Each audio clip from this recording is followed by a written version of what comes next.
Welcome back to On This Date. On This Date is a channel where I will discuss past and present murders, disappearances, or anything true crime related. And today I want to tell you about a story as old as time.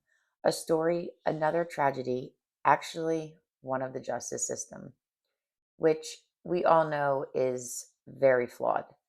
And although the crimes that we are going to speak about today are the cause and actions of an individual, the justice system has allowed this individual, after multiple arrests and run ins with the law, serving jail time as a sexual offender, to walk the streets free again.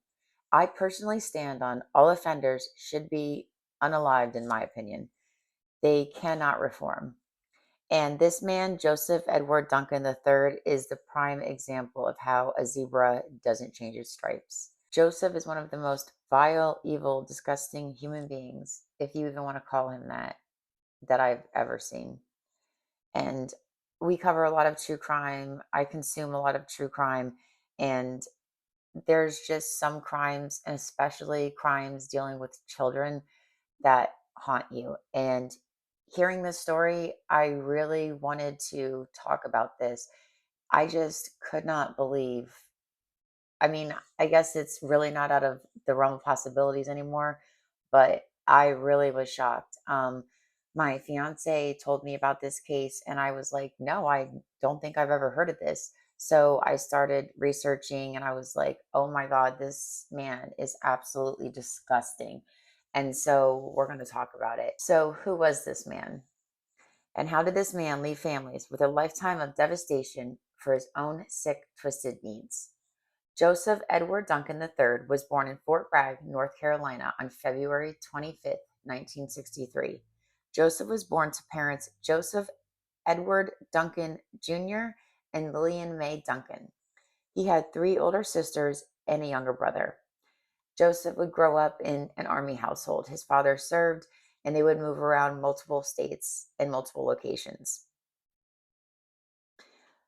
Finally, when Joseph was 12, the family moved to Tacoma, Washington. The family would stay there due to his father retiring from the Army, and a few years would go by when Joseph's parents split in 1979 and was divorced by 1983.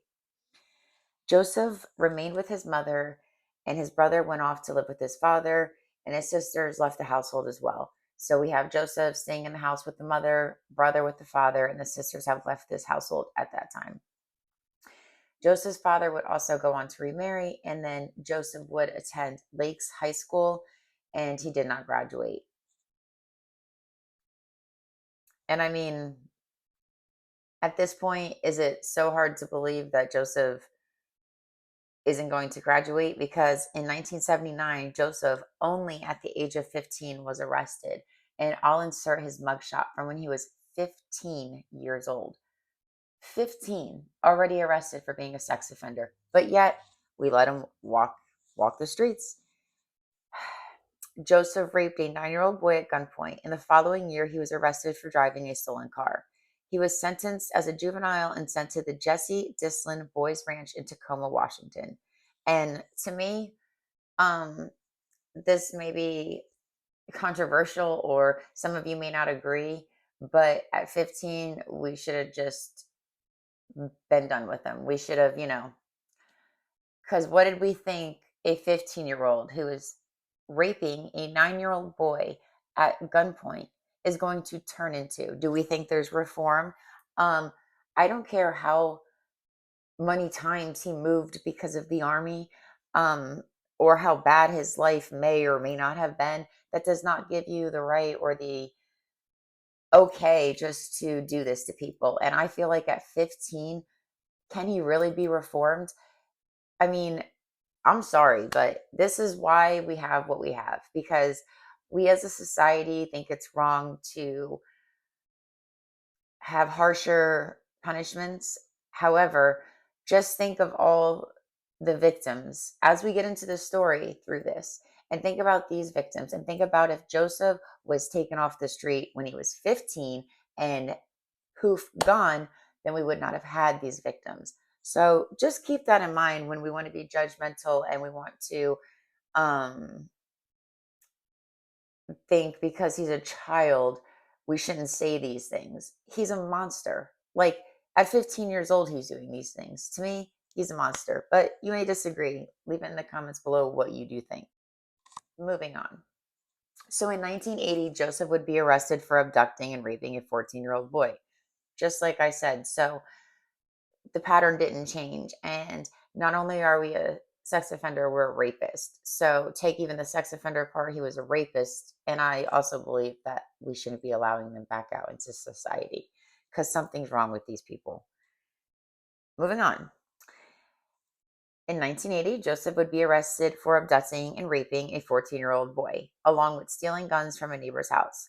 Joseph would then be sentenced to 20 years for this, and guess what? Because the good old justice system, Joseph only serves 14 years, and then he's released. Joseph would then get caught with a parole violation of marijuana use, and of course, Joseph is paroled again with, strict conditions because Joseph is looking like he's going to want to be a law abiding citizen.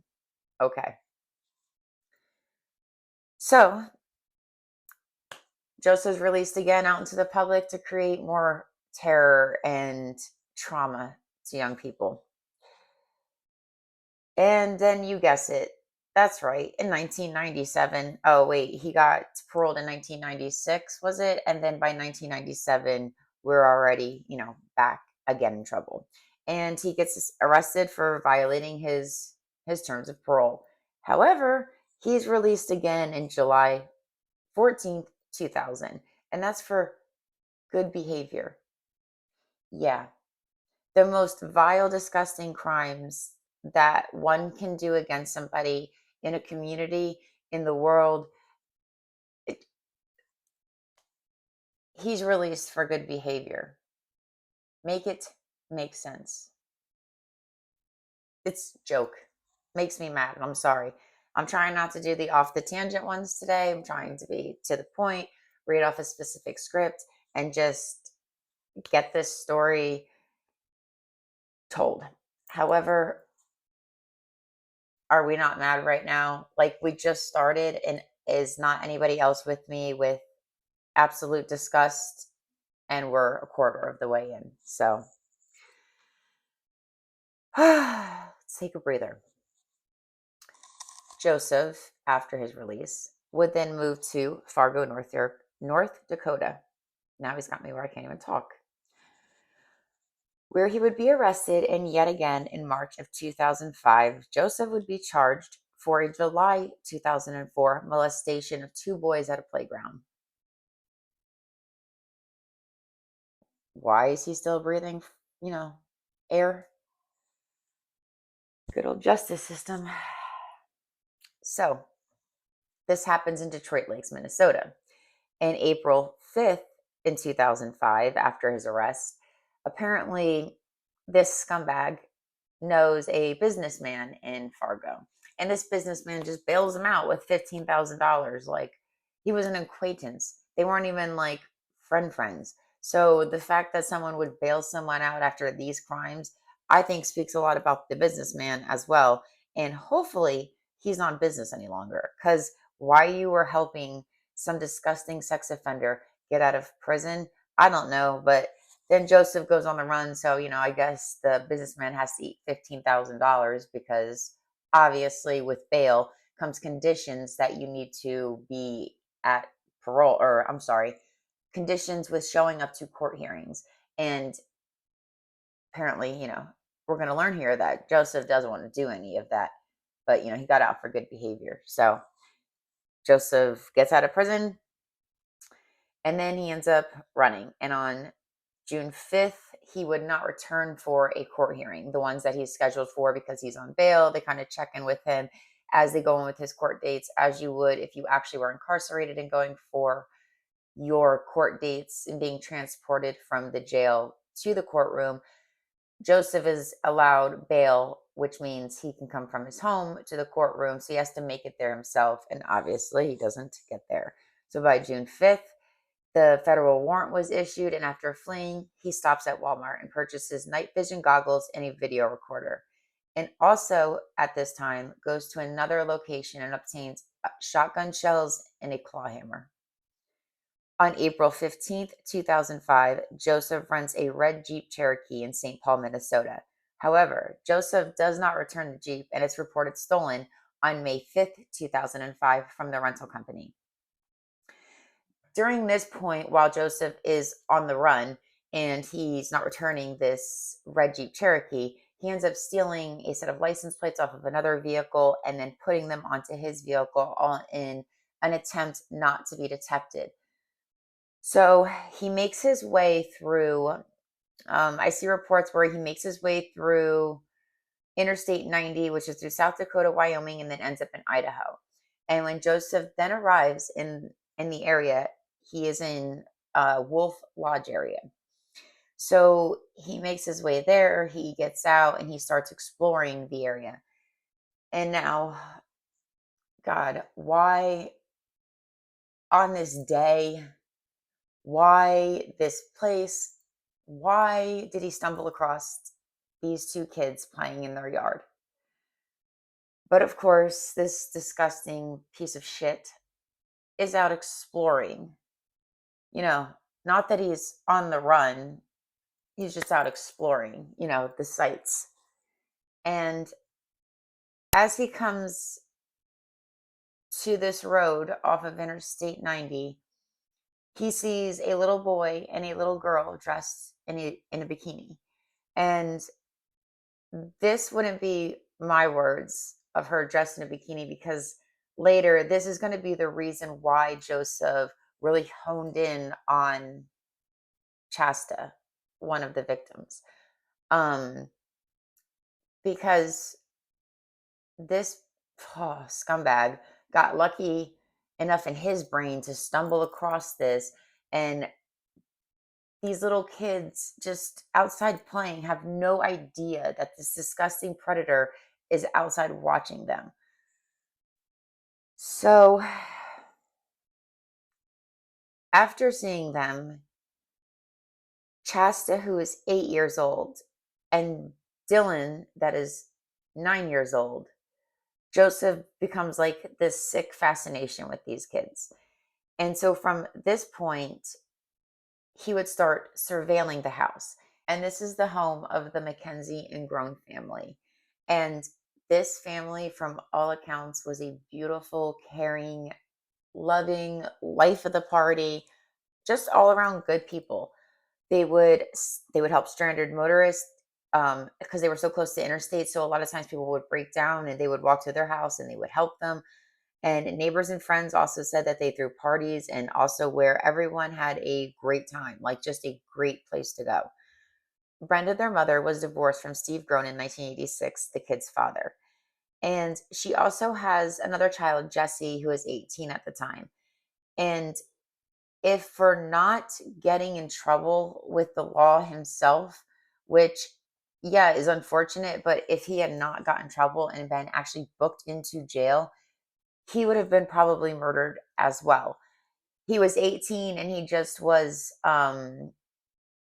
in prison for something and just happened not to be home on this specific weekend. So thank God he's alive. And I'm sure he grew out of whatever 18-year-old's little issues was going on. Maybe not. I didn't look any further into Jesse's story. It was just something that I kind of stumbled across and wanted to add in here. So we knew who else Brenda's children were. Okay, and so now we have Slade, who is 13, Chasta 8, and Dylan 9. And through years of raising her children, Brenda and Steve would end up divorcing. Brenda then packed her kids up and moved to Idaho around the Wolf Lodge area, where she would meet Mark Mackenzie. Brenda would operate a cleaning business where she would work all day long every day, and Brenda was described as a good mom. Mark was described as an avid outdoorsman by people he knew, and Mark was a supervisor at a stainless steel sink manufacturing company that was located in Spokane, Washington. From May 13th to the 15th, Mark and Brenda were periodically out of the house. And this is something that they would do. They would leave the kids home playing, run to the store, run to town, whatever it may be, because they lived in a safe community, or I guess as they believed was safe, up until Joseph decided to just wander into town and destroy this community and family. And unbeknownst to Brenda and Mark, Joseph, who had arrived and seen Chasta outside playing with Dylan that morning or afternoon, um, started surveilling like the whole entire family. He was watching them run tasks like grocery store, running errands to town and coming back and kind of learning like their patterns. And I guess obviously seeing that the kids were kind of available anytime. So with the night vision goggles that Joseph had purchased, he would sit back enough distance and just kind of watch them from there, and they just had no idea. So on May 15th, Sunday, Slade would cut the neighbor's yard. And after Slade got done, he went by to get paid by the neighbor. But the neighbor realized that he didn't have any cash on hand, and he told Slade that he would come over Monday morning with the money. As promised, Monday morning comes around, and the neighbor goes over to pay Slade for his work. When the neighbor knocked on the door, he noticed no answer. The cars were in the driveway, but the doors were open to the cars, and he could hear a dog barking inside of the house. He felt spooked and ended up like running back home calling 911. And this would actually be his second call to 911. The first was to report an abandoned white truck near his barn. And a deputy ended up being dispatched out at 6:15 after the second call. The deputies gained entry through a back door that was unlocked to the Mackenzie Grown residence. What the detectives discovered was a horror of blood splattered everywhere and the smell enough to make officers sick.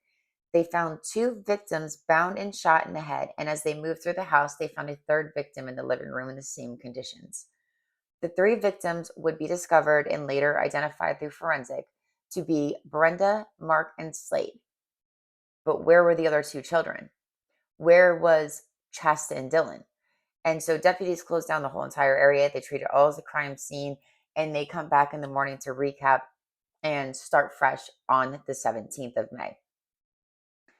They resume with forensics, and in the meantime, they have volunteers looking everywhere for Chasta and Dylan. They deploy tracking dogs, horses, ATVs, search for a huge search. FBI, police, helicopters were sent out, Amber Alert for both children, and I will insert the pictures of the children here. Police set out to interview Steve Grown, thinking that the kid's father could have something to do with it. However, it was proven that he was not, and they ruled him out immediately. Another suspect, Robert Lettner, had came to police's radar while speaking to the family. The family had alluded to the fact that they knew of $2,000 that Robert had borrowed, that he had not paid back yet. And it was causing like a little bit of tension, but not anything serious. But they thought that it would be important to tell the detectives this, seeing what had happened to the family. Um, they also reported that Robert had never got angry, or they never really had a reason to believe he would do something like this, but didn't know because of the $2,000 and because he still owed it. Could it have been something over the debt of this money? And also, it didn't really help Robert much because Robert had a lengthy past for drug possession in 1992 and arrested for domestic battery in 2004. This was a fight with his girlfriend, and he was arrested for it for improperly representing employment claims. Twice he was found guilty of this and at the time was on probation. On Wednesday, May 18th, Robert turned himself into the police station after learning detectives were looking for him, wanting to know if any of his involvement or knowledge in the murders. Because it also came um, out that Robert would have been the last one to see the family actually that night. So obviously, he was a person of interest to the detectives and deputies. The FBI also offered a reward of $100,000, and they set up two phone tip lines, receiving more than 150 calls in the first 12 hours. And um, sorry, I kind of skipped past the Robert thing.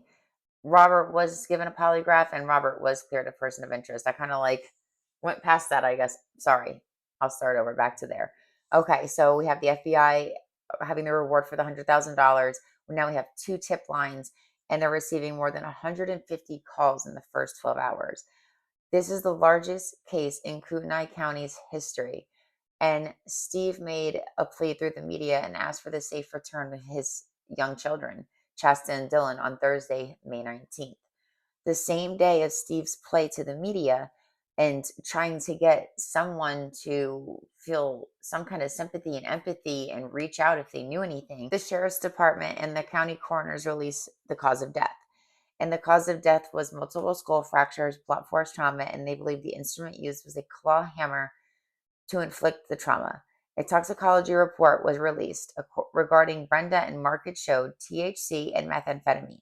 Due to this, detectives thought maybe there could have been some kind of like drug angle to this, although it didn't make much sense um, because there was no drugs found in the house. And they kind of summed it up to Brenda and Mark being recreational users. They even went as far as kind of questioning the local biker gangs and trying to see if there was anywhere in there that the drug angle could have worked because of the group of people. And they just were never able to come up with anything definitive for that. So that was kind of like a dead end there. So as the tips kind of come in, there's a tip called in, and it's from a sporting goods store manager in Bonners Ferry, approximately 70 miles away. The man stated he's seen the two children with a man, and they asked directions to Libby, Montana. He left in a white van with a Washington's license plate that the children matched. The description, however, when deputies went to look, they couldn't find anything. Days turned into weeks, and on July 2nd, early morning, the middle aged man driving the red SUV with the Missouri license plates pulled into Denny's.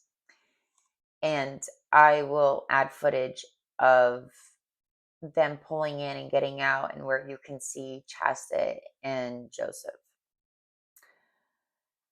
So, in this footage, you will see a middle aged man getting out with a young girl, and they start heading into Denny's. As they do this, there is two males standing outside of the gas station having a cigarette. And as they're doing so and looking at Joseph and Shasta, one of them realizes that this is a little girl I seen from a billboard.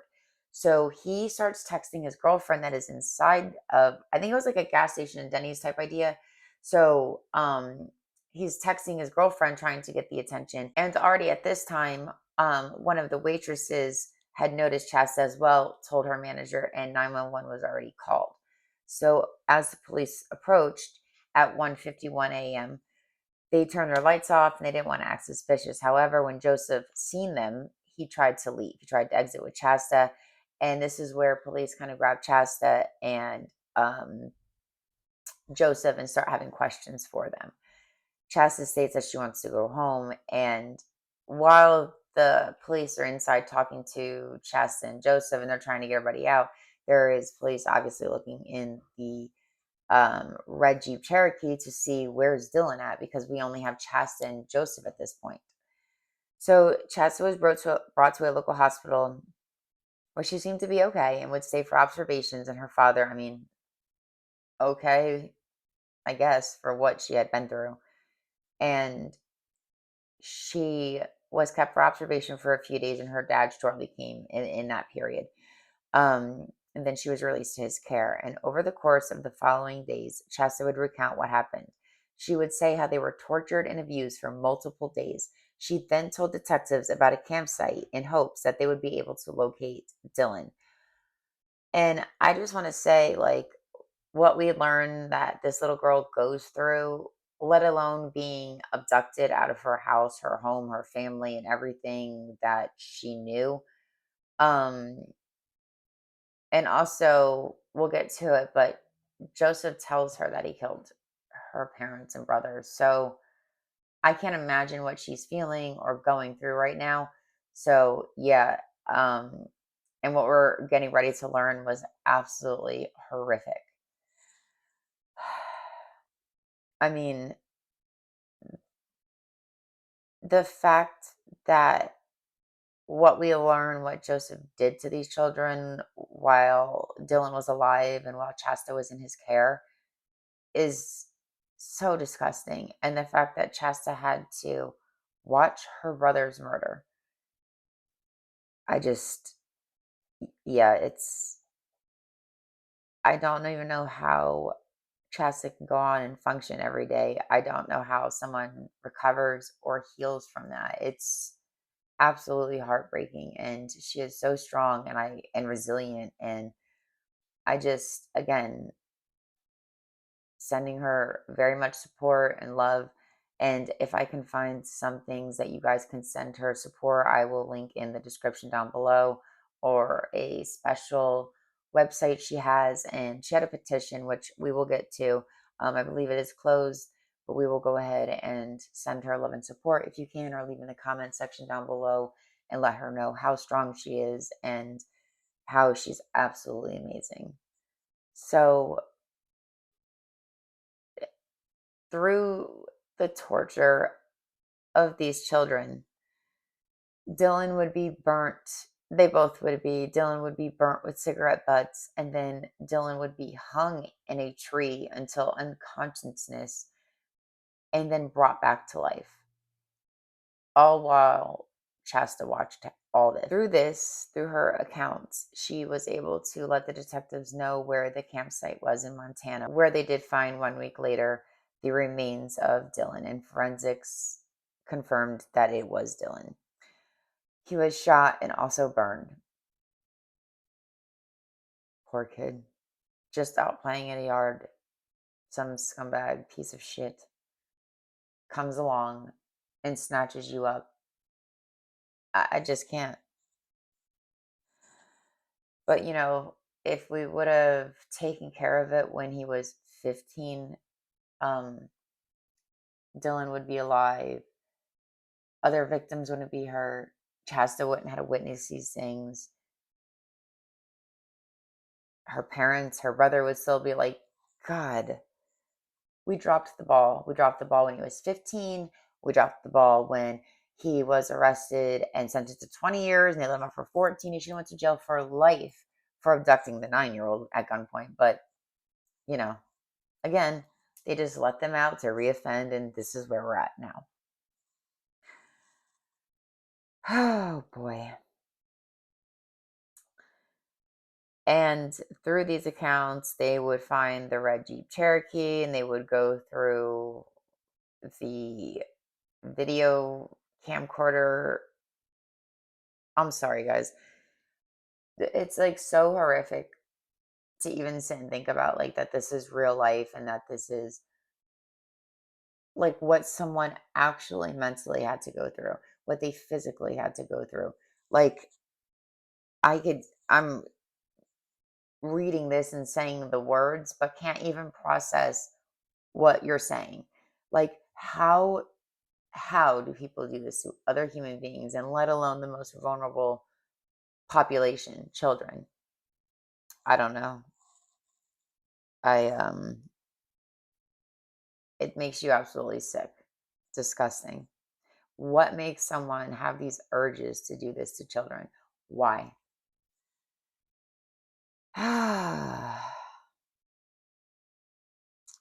Okay, moving on. I'm sorry. A probable cause hearing on July 5th, 2005, Rochester accounts of what happened that night, where I kind of went through what she accounted, what Shasta was accounting or reaccounting. Sorry, guys. What she had been through, and telling the detectives like the areas that they were, so that's how they were able to find Dylan. But in this probable cause hearing, she kind of speaks further on the events of how she was abducted, and from the abduction on to the point of when she was found. So, on this probable cause hearing, or in this probable cause hearing on July 5th, 2005, she accounts what happened that night. And she says that she was awoken by her mother, who came into her room. Her mother took her and brought her out to the living room. And at this point, she had seen Joseph, and he ends up picking her up and carrying Dylan and Chasta into a pickup truck that he drove to the location. At this point, he transports them to a different location, where he then picks up that Jeep Cherokee and drove to a campsite deep in the western Montana. She said that he had a shotgun, dark gloves, and a shotgun shells and a claw hammer. And this claw hammer, she knew, was used to kill her parents and brother. And I think earlier I might have stated way back in the story that he was shot in the head. And I think somehow I might have got the two kind of confused, but the parents and the brother were killed with the claw hammer. And I'll go back and look, but I think in the beginning that's what I said. So if I'm wrong about one of those details, I am sorry. But the um, parents and the brother were killed by the claw hammer, and the little boy Dylan was shot in the head. So they end up going out and um, buying this match to the claw hammer. You know, Joseph would tell Shasta about how he killed the parents with this claw hammer, which is so disgusting. Like, what the hell is wrong with you? And Shasta also knew that he was using the night vision goggles to spy on her family because he had told her about that as well. Like, this guy's proud about the fact that he did all this work, and he's telling some 9-year-old um, little girl that this is what he did. Like, good Lord. She talked about her brother being burnt with lit cigarettes, like we spoke about, and disgusting. So, with this, she testifies. She's helped detectives find Dylan's body, and Chasta now has this scumbag in prison for the rest of his life. And I am so glad that I don't know why he left Chasta alive. Was he planning on keeping her and like molding her over the years to be like whatever he wanted? Or was it just a matter of time and she just happened to get lucky that people were paying attention? People were watching. And back then, where cell phones weren't super prevalent, um, I'm just so glad that billboards work and getting people's name out there work for the missing, for suspected crimes. Getting their faces out there helps. And Chasta, without her, maybe Joseph wouldn't have got caught again. We don't know. So thank you, Chasta, because now Joseph cannot hurt any more people and destroy lives and children and just fucking disgusting. Initially, Joseph was charged with 2 counts of first degree murder and kidnapping, first degree kidnapping. Also, they announced that Joseph may be charged with production of minor attracted person pornography. Through their investigation, it was discovered that Joseph had a blog where he actually posted as Jazzy Jeff and dressed as a woman. There was another blog of him saying that the world doesn't know who he really is and how he is scared, alone, and confused, and that his reactions may cause him to strike out towards perceived source of his misery, which is society. I don't care to even repeat it all that well. Just know that his ramblings were like cryptic and weird, and like, dude, get a life. Like, you're so misjudged that you do this to people. If you're so misunderstood or society or this, why don't you do something positive about it? Why don't you try to change people's minds in a positive way? But no, Joseph, Jazzy Jet, as you like to go on your online profile as. And also another disgusting detail to this, like, is it can any more just be weird or just gross? But he was making the kids call him Jet, like not his name, like his alter ego personality name. Like, I don't know. I don't know. I just thought it was fucking weird. Uh he says that in these blogs, like society is his intent to do harm as much as he can. Excuse me, I had to yawn. As much as I can, then die. And we wish you would have died back then, Jet.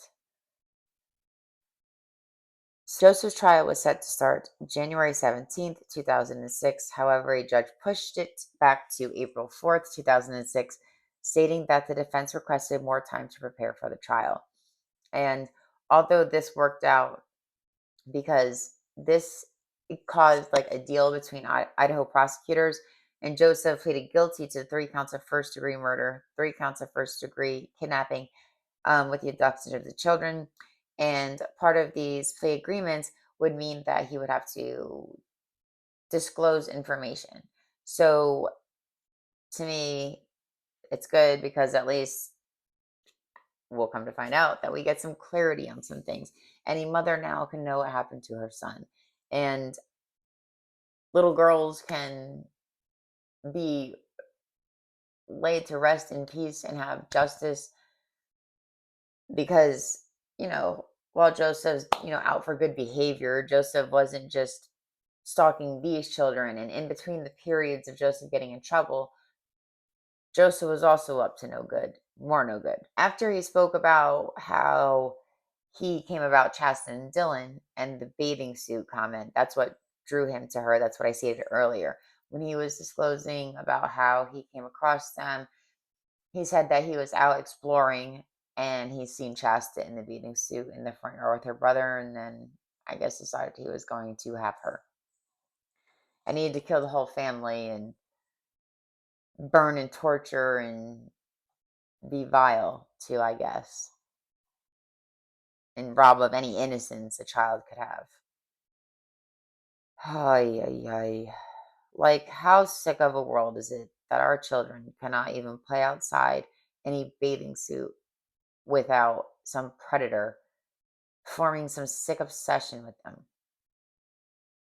That's why my kids did not wear bikini, or my daughter did not wear bikinis when she was little, because it's sad, but it's the true cold hard truth of what society is. And you have to worry about the monsters that you walk by, work with, associate with, who might bag your groceries, might be a child predator. So, ugh, disgusting, sickening to think about. We just keep letting them out. Yeah, we just keep letting them out.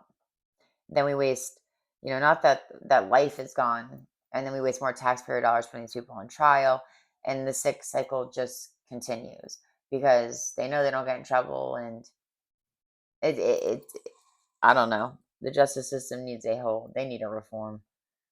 So with his confessions about um, Dylan, Chasta, and parents, he gets 3 life sentences consecutive without parole.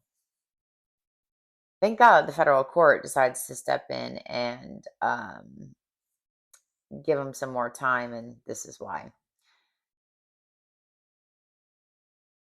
So during this time, it's discovered that Joseph had other victims, and these first set of victims we find out about Sammy Joe White, age 11, and Cameron Cubias, age 9. They were half sisters, last seen playing in a parking lot of a downtown motel. They went missing July 6, 1996, and their remains were found in Bonell, Washington in February 1998. And at the time, Joseph wasn't a suspect. However, through his sentencing with the Mackenzie Grown family, he reveals his part in their murders, the little girl murders. He says he abducted them and then beat them with a crowbar to death. He described the murders as his first sheer, unadulterated revenge against society. And that's quoted by him. In this time, Joseph was suspected of also another abduction of a Deborah Palmer, a 7-year-old, who was last seen walking to school in Oak Harbor, Washington, March 26, 1996. Deborah's body washed up 5 days later onto a beach, and I don't have it confirmed for her. It was just suspected. We do have a confirmed another murder, and that is of a 10-year-old boy, Anthony Martinez. And on April 4th, 1997, Anthony, his brother, and friends were playing all in the back in the alley.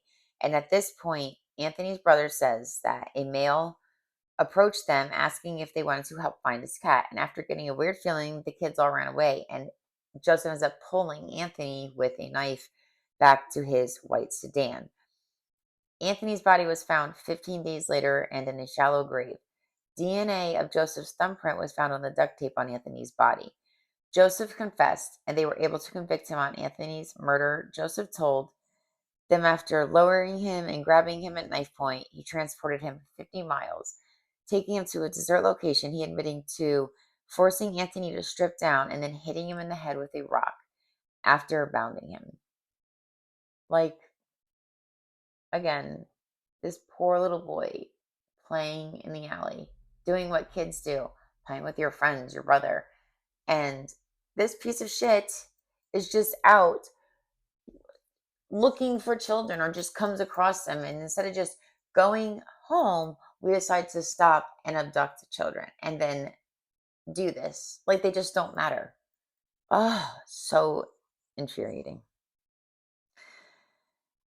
However, this is what adds to he has 9 life sentences. Now he has 11. So he ends up being convicted in total of 3 death sentences and 11 life sentences.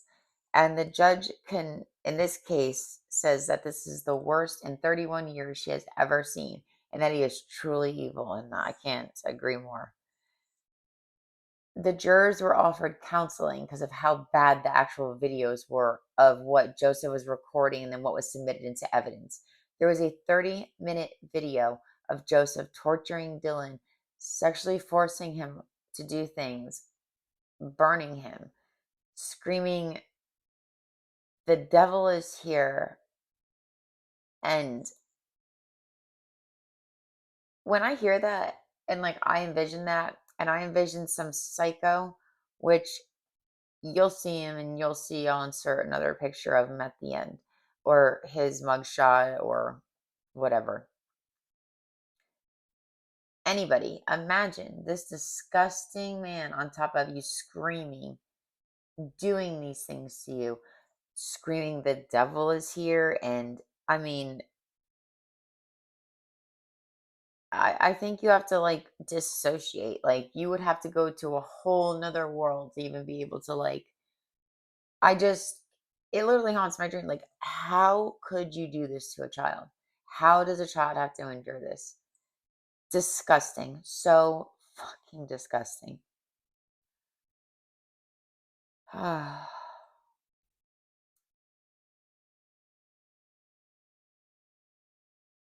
So the jurors were offered counseling over this. And I hope that they get counseling and what they had to watch. Thank you to the jurors because you were able to put this monster in prison because you had to be the ones who had to sit through and watch this so that this man cannot do this to more children. So thank you to the jury. Thank you for having to go through that just to have to put a man away, which we shouldn't have to even do that, but they did it. And because I can't imagine what they seen and had to witness hard. I mean, jurors are everyday, your regular people, not even people like me myself who enjoy true crime and consume true crime. These are regular everyday people, and I have conversations in my daily life to people who don't consume true crime, and they look at me like I'm crazy, or they look at me like that doesn't really happen. It's like, yes, it does, but it's hard to explain that to your everyday person. A lot of people don't want to know that part of the world, and I was like that up until a certain point, but I've kind of always been more as a teenager and on. But I mean, everybody wants to believe it can't happen, right? But it never stops. We never stop seeing these issues, these sex offenders, these murderers, people just throwing fits and killing someone because they didn't get their way, men, jealousy, women, jealousy. It seems to be getting worse. People just killing just for the hell of it. Like the world is a sick place to be. Oh, so in 2016, Chasta started a petition at the age of 19, and it was called the Slade and Dillon's Law in honor of them. And in this petition, Chasta states that sex offenders should not be allowed out of jail. This means that the 3-strike rule for offenders should be reduced to 1 strike. Amen for that. 51,820 supporters signed the petition, and that's the petition I was talking about. And if I do see anything active, I will definitely link it in the comments below. I'm learning how to do all that, so please be patient, and I will get it up there if I see anything. In October 2020, Joseph underwent brain surgery and he rejected chemo or any kinds of form of treatment. I don't know really what was wrong with them. Really don't give a shit. I hope it was slow, painful, and miserable death, Joseph. And the jail officials predicted that he wouldn't even last long, that he only had about 6 to 12 months to live. March 28th, Joseph passes away and was cremated. Good riddance, Joseph. I'm sure none of us are going to lose sleep over this. The fact that you are gone. I will insert some pictures of Anthony Martinez's memorial, and this is from his 20-year anniversary. And I just can't imagine what this mother deals with as well. Again, 2 children she has out there playing, and one's just snatched away from her. So tragic. And our hearts and leave love below for Anthony's mom as well, please. I can't imagine what she goes through every day. And for Anthony's brother, in the comments, leave below love and support as well. That day it could have been him, and I'm sure he also lives with the regret of, or the thing of, should have been me, or we don't know what he deals with, and he shouldn't feel guilty. Um, he should feel lucky. So lucky to be alive. I don't mean lucky because I don't think anybody in this story is lucky. But I think that had he not ran, or he would ever, they're kids. How much can you do as a child? You can't think what to do in a situation like that. Most adults can't think what to do in situations like that. Um, Even the kids he was playing with, they must live with that every day. Like, this is why I say that when murders and sex offenses, and why these sex offenders need to be done, is because look at the long-term effects and the broadness of the effects that it has to a community. This went from a family who has lost a friend, I'm sorry, has lost a son, to a brother who's lost his brother, to the friends, to grandmothers who've lost this boy, to friends' parents that know this little boy, and then teachers that knew this little boy. Dylan, the same thing. Anybody a victim in this story. It's just, it affects people. It affects people close to you. It affects people in your community, in your state, not in your state. I'm reporting this, you know, not anywhere near where this took place. However, I can still feel the effects of that. So the effects wear on, and it's so tragic. Like, let's leave our love and support in the comments. Please go support Chasta. So strong. And thank you again, Chasta, because without you, this man might have never been put in prison. You stuck it out, you remained alive, and because of that, that lady at Denny's seen you, that man seen you, they called it in, and people loved you and looked for you that didn't even know you. And with that is a beautiful part of the story to a tragic end, that complete strangers stepped up, seen a picture, were vigilant, and called in to save Chasta's life, because I'm sure it'd be only a matter of time before Joseph ditches her just so he didn't get caught with her. I mean, maybe not. Would it have been better if he would have just kept her alive for years and dealing with that mental torture? Personally, me, no. I'd rather just be gone instead of having to live years being tortured by some monster. So thank God that Shasta put an end to this monster.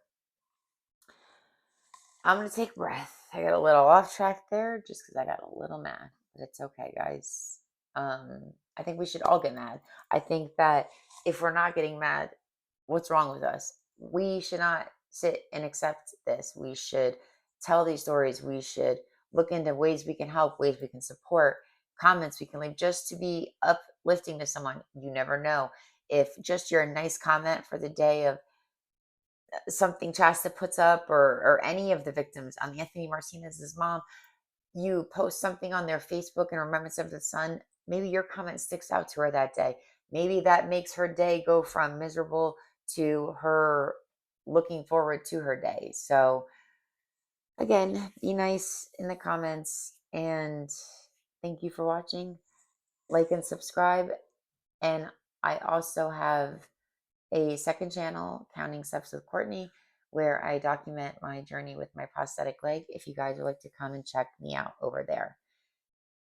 I hope you guys are having a good Memorial Day weekend. What did you guys do? Leave in the comments down below. Did you barbecue? Did you have family?